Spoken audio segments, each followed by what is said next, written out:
Հա, վախենում ենք։ Այո։ Վախենում ենք։ Քուն ու դադար չունեն արամուսցիները, ինչ լսել են, որ Գազարի դաշտում իրենց համագյուղացի ամուսիններին եւ Զովաշենում եւս երկու մարդու սպանած Թադևոս Հովակիմյանը անմեղսունակ է ճանաչվել։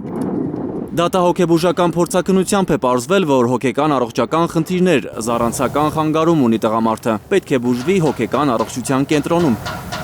Մեքենա է վարում, էնել տաքսի է վարում, շփվում է մարդկանց հետ, մարդը տեղափոխում, բայց գիժա, ոնց կարող է դա տեղի։ Գյուղում կասկածում են, որ իրավապահների ու իշխանությունների հետ Թադևոսի սերտ հարաբերություններն են պատճառը, որ նրան անմեղսունակ են ճանաչել, իրենց բառերով ազատել պատժից։ Լսել են, որ իշխող քաղաքացիական պայմանագիր կուսակցության նախընտրական քարոզարշավներին էլ է մասնակցել Գյումրիում։ Ընտրություններին գնացել եմ Սարիկ Մինասյանի ընտրությանը, իմ հետ եղել են, չգիտեմ ինչ պատգամավորներ, չեմ հիշում, էդի արդեն, ովքեր են էլ Մարոժնիան տվե, Մարոժնին ես իմ ինչ են արել, էդի Գագարինն արել, որ ինձ նվաստացնի եւ այլ եւ այլ։ Ում է պատմել։ Քննչական կոմիտեին։ Այն թվերից նա կապ ուներ միլիցիայության հետ։ Շտատնի աշխատող այլ է։ Այստեղ մի բան տերում վազում խաբար էր տալ այնտեղ։ Այդ է նրա գործողությունը։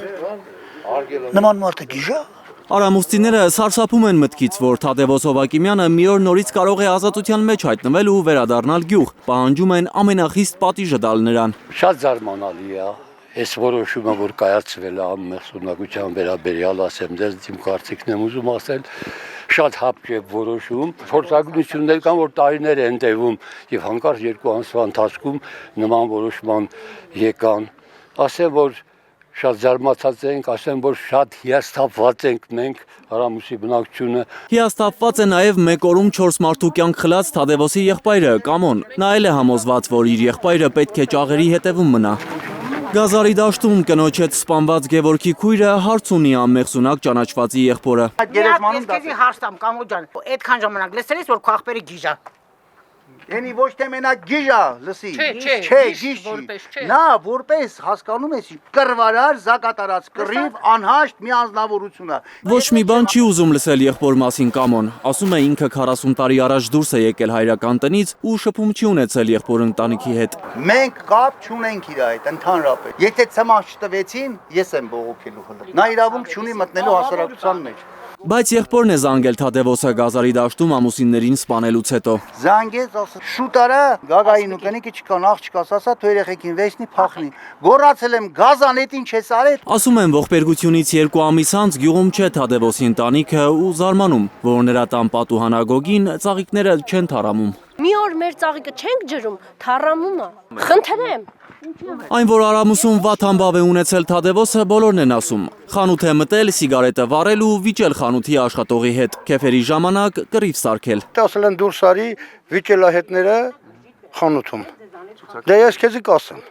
Այսինքն ցուցակում գրել է, որ դու էլ ասիմ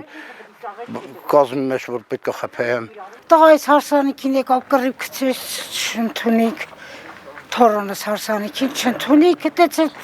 Հեչելա կնաց, ոչ մոտ։ Անցած տարի էլ հրացանով դպրոց է մտել, պատմում են այս մարդիկ։ Այո, մտել է, հարցրեք երեխաներին, կլինեն ստև ինչ-որ մի երեխա, անցած տարի։ Թադևոսին 1000 ու մի մեղքի մեջ մեղադրող գյուղում ինչու որևէ մեկը երբևէ ոստիկանություն չի դիմել։ Մարդիկ հասկացնում են, զգուշացել են շարից փորձանքից։ Էդգար Ղուշչյան, Հենրիկ Համազասպյան, Եվանի Ղանդիլյան, Հայլուր։